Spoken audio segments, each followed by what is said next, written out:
Baik, Assalamualaikum warahmatullahi wabarakatuh. Perkenalkan, nama saya Widayanti dengan nomor NPM 2210.082. Di sini saya akan presentasi materi tentang konvensi genosida yang ditugaskan oleh dosen saya yaitu Ibu Hesti. Mari kita lanjut kepada materi. Yang pertama ada sejarah pembentukan konvensi genosida. Perang Dunia II yang berlangsung dari tahun 1939 sampai 1945 meninggalkan jejak kekejaman yang tak terperi kemanusiaan. Salah satu tragedi terbesar yang dialami manusia adalah Holocaust, sebuah program pembunuhan massal yang dilakukan oleh rezim Nazi Jerman. Dalam periode ini, jutaan orang Yahudi dan kelompok etnis minoritas lainnya menjadi korban pembunuhan sistematis. Istilah Holocaust sendiri tidak digunakan pada saat itu, namun istilah genosida mulai dikembangkan oleh Raphael Lemkin, seorang pengacara Polandia yang ingin menjalankan kebijakan pembantaian ini dalam konteks hukum internasional. Setelah Perang Dunia II berakhir, Perserikatan Bangsa-Bangsa atau PBB bersama dengan sekutu mengadakan pengadilan di Nuremberg, Jerman untuk mengadili para pemimpin Nazi atas kejahatan perang, kejahatan terhadap kemanusiaan, dan kejahatan kontra perdamaian. Di pengadilan ini, pembahasan tentang kejahatan genosida muncul selama persidangan. Hasil dari proses ini adalah Deklarasi PBB tentang kejahatan perang dan kejahatan terhadap kemanusiaan pada tahun 1946 yang menetapkan prinsip-prinsip hukum internasional terkait kejahatan perang dan kejahatan terhadap kemanusiaan. Pada tahun 1946, Komisi Persiapan PBB untuk Komisi Hukum Internasional memasukkan genosida sebagai salah satu kejahatan hukum internasional dalam rencananya. Hal ini menunjukkan adanya kesadaran global akan pentingnya mengidentifikasi dan menghukum kejahatan seperti genosida. Pada tahun 1947, usulan untuk menyusun konvensi yang mencakup genosida diajukan di Majelis Umum PBB, dan pada tahun 1948, perbincangan tentang konvensi ini menjadi fokus utama. Pada tanggal 9 Desember 1948, Konvensi tentang Pencegahan dan Penghukuman Kejahatan Genosida diadopsi oleh Majelis Umum PBB sebagai Resolusi Majelis Umum 260.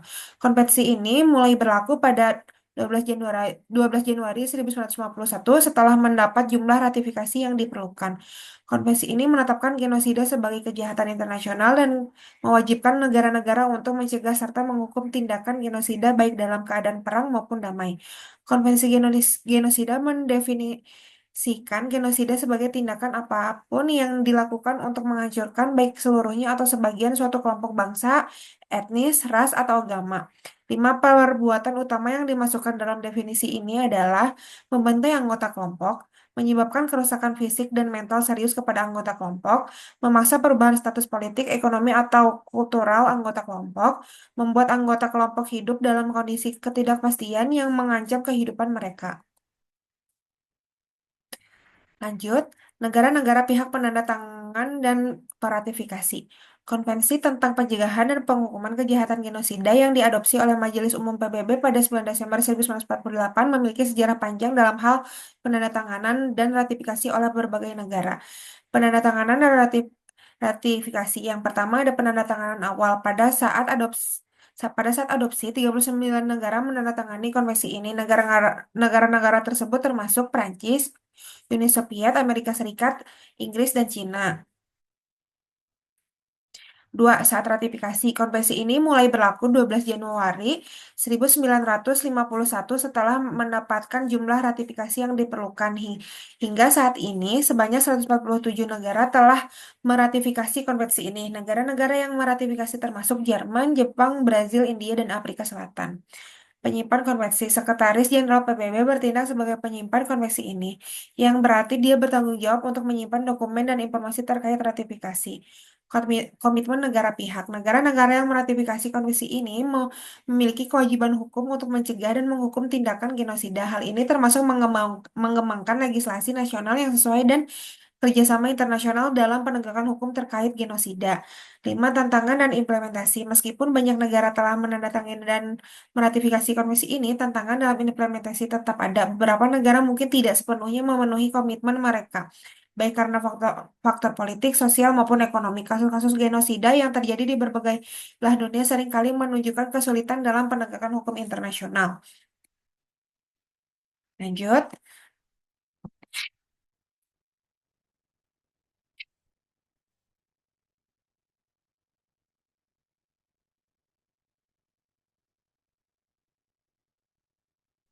Selanjutnya ada penjelasan pasal-pasal dalam Konvensi Genosida.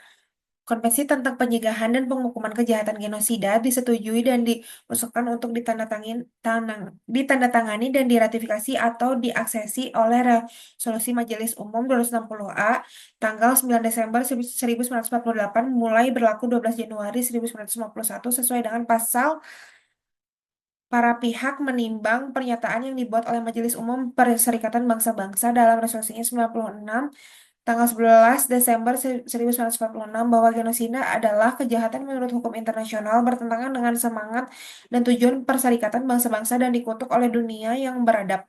Mengakui bahwa dalam seluruh periode sejarah, genosida telah menimbulkan kerugian besar terhadap umat manusia dan meyakini bahwa untuk membebaskan umat manusia dari bencana yang menjijikan ini diperlukan kerjasama internasional. Dengan ini menyetujui sebagaimana yang selanjutnya ditentukan.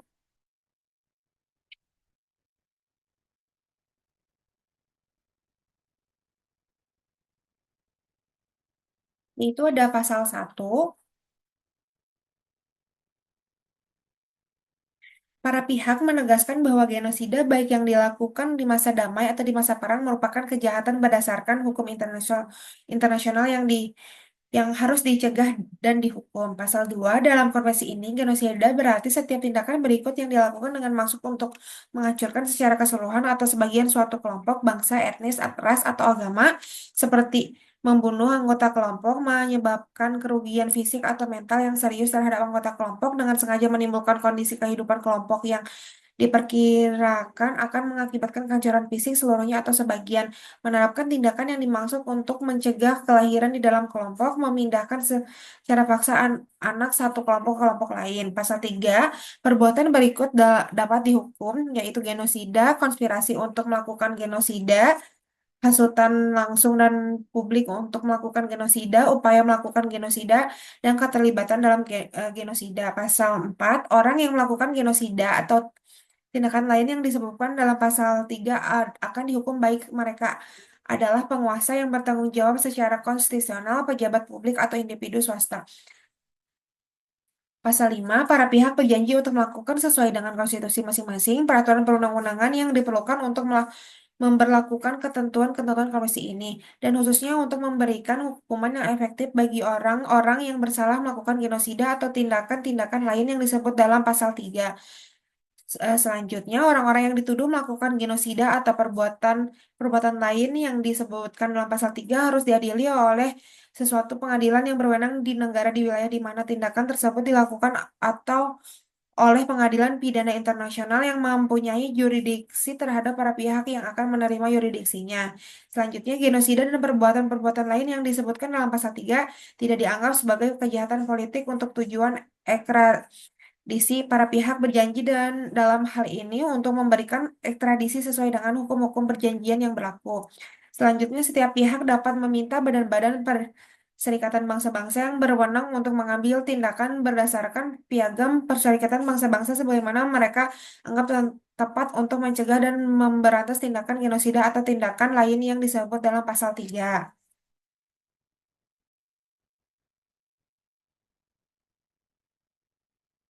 Baik, selanjutnya pada pasal 9, perselisihan antara para pihak sehubungan dengan penafsiran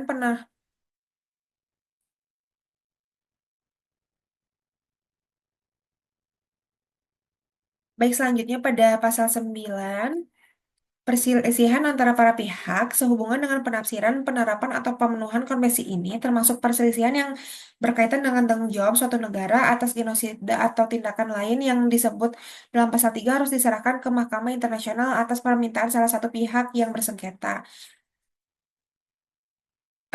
Lanjut, Pak, eh, konvensi ini yang teksnya dalam bahasa Cina, Inggris, Prancis, Rusia, Spanyol mempunyai kekuatan hukum yang sama bertanggal 9 Desember 1948. Lanjut, konvensi ini akan terbuka sampai tanggal 31 Desember 1949 untuk penandatanganan atas nama anggota Perserikatan Bangsa-Bangsa dan negara non-anggota manapun yang undangan untuk menandatangani telah disampaikan oleh Majelis Umum. Konvensi ini harus diratifikasi dan instrumen ratifikasi harus disimpan pada Sekretariat Jenderal Perserikatan Bangsa-Bangsa setelah tanggal 1 Januari 1950. Konvensi ini dapat diaksesi atas nama setiap anggota Perserikatan Bangsa-Bangsa dan setiap negara non-anggota yang telah menerima undangan sebagaimana tersebut di atas. Instrumen aksesi akan disimpan pada Sekretaris Jenderal Perserikatan Bangsa-Bangsa. Lanjut pasal selanjutnya yaitu setiap pihak dapat sewaktu-waktu melalui pemberitahuan yang ditujukan kepada Sekretariat Jenderal Perserikatan Bangsa-Bangsa memperluas penerapan konvensi ini ke seluruh atau salah satu wilayah yang pelaksanaannya hubungan luar negerinya menjadi tanggung jawab pihak penandatanganan. Selanjutnya, pada hari ketika dua pada hari ketika 20 instrumen ratifikasi atau asesi pertama telah disimpan, Sekretaris Jenderal akan menyusun suatu proses verbal dan mengirimkan salinannya kepada setiap anggota Perserikatan Bangsa-Bangsa dan kepada setiap negara non-anggota sebagaimana dimaksud dalam pasal 9. Konvensi ini mulai berlaku pada hari ke-90 setelah tanggal penyimpanan instrumen ratifikasi atau asesi yang ke-20. Setiap ratifikasi atau asesi yang dilakukan setelah tanggal terakhir tersebut akan berlaku efektif pada hari ke-90 setelah disimpannya instrumen ratifikasi atau asesi.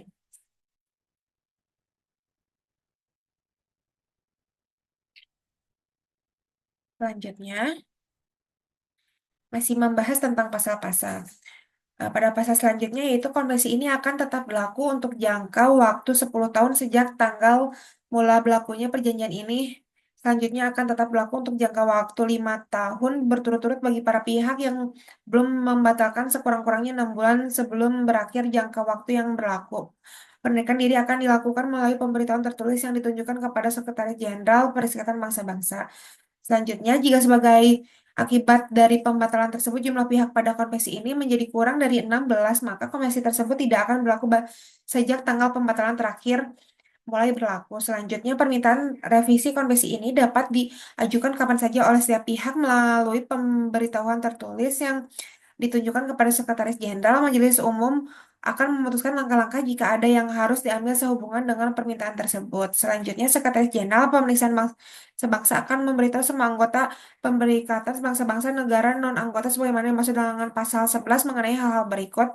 A. Tanda tangan, ratifikasi, dan aksesi diterima sesuai dengan pasal 11. B. Pemberitahuan yang diterima sesuai dengan pasal 12. Tanggal berlakunya konvensi ini sesuai dengan pasal 13. Penarikan diri yang diterima sesuai dengan pasal 14. Pencabutan konvensi sesuai dengan pasal 15. Pemberitahuan diterima sesuai dengan pasal 15. Selanjutnya, komisi asli ini akan disimpan dalam arsip Perserikatan Bangsa-Bangsa. Salinan komisi yang disahkan harus dikirim kepada setiap anggota Perserikatan Bangsa-Bangsa dan kepada setiap negara non-anggota sebagaimana dimaksud dengan pasal 11. Selanjutnya, pasal terakhir, komisi ini harus didaftarkan oleh Sekretaris Jenderal Perserikatan Bangsa-Bangsa pada tanggal mulai berlakunya.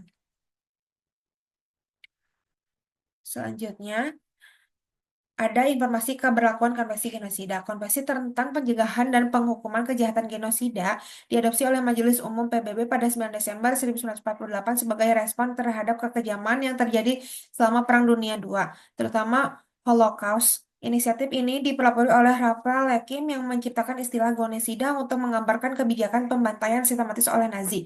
Konvensi ini bertujuan untuk mengatur dan mencegah kejahatan genosida serta memberikan kerangka hukum bagi penegakan hukumnya. Konvensi genosida mulai berlaku pada 12 Januari 1951, 6 bulan setelah ratifikasi ke-20 oleh negara-negara peserta. Hal ini menunjukkan bahwa konvensi ini dirancang untuk segera diimplementasikan dan diadopsi oleh komunitas internasional. Setiap tahun, pada tanggal 9 Desember, Hari Pencegahan Genosida Internasional diperingati untuk mengenang peristiwa-peristiwa genosida dan menekankan pentingnya pencegahan kejahatan tersebut. Peringatan ini juga berfungsi sebagai pengingat akan komitmen masyarakat internasional untuk tidak membiarkan tragedi serupa terjadi lagi.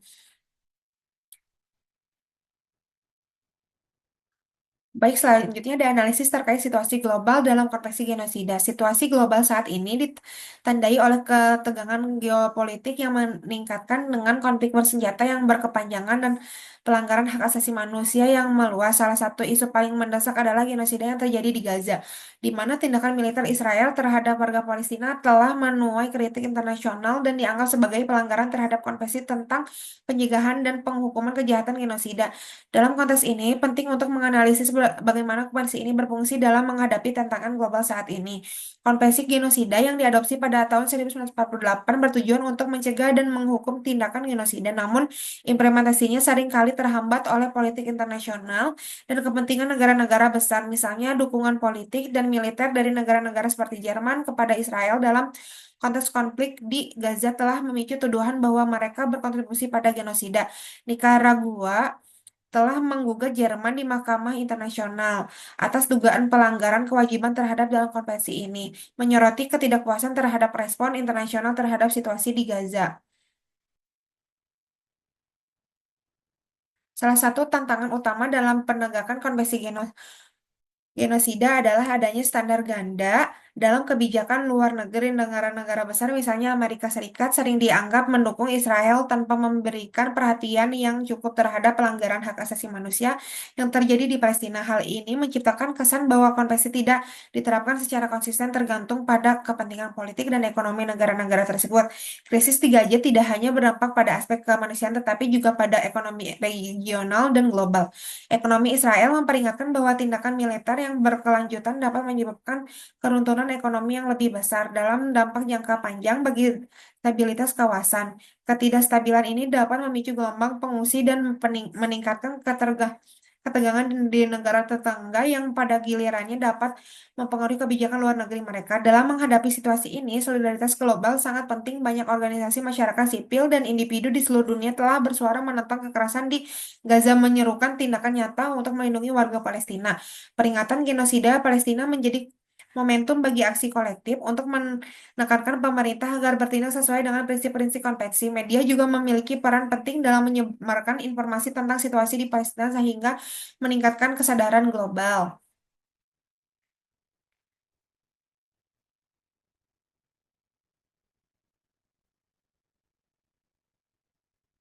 Kesimpulannya yaitu analisis terhadap situasi global saat ini menunjukkan bahwa meskipun kondisi genosida memberikan kerangka hukum untuk mencegah dan menghukum kejahatan genosida, tantangan dalam implementasinya tetap ada. Ketidakpastian politik standar ganda dalam kebijakan luar negeri dan dampak sosial ekonomi dari konflik membuat penerapan konvensi menjadi kompleks. Oleh karena itu, diperlukan upaya kolektif dari masyarakat internasional untuk memastikan bahwa prinsip-prinsip konvensi dihormati dan dilaksanakan demi perlindungan hak asasi manusia secara universal. Sekian presentasi dari saya. Mohon maaf bila ada kesalahan. Wabillahi taufiq wal hidayah. Wassalamualaikum warahmatullahi wabarakatuh.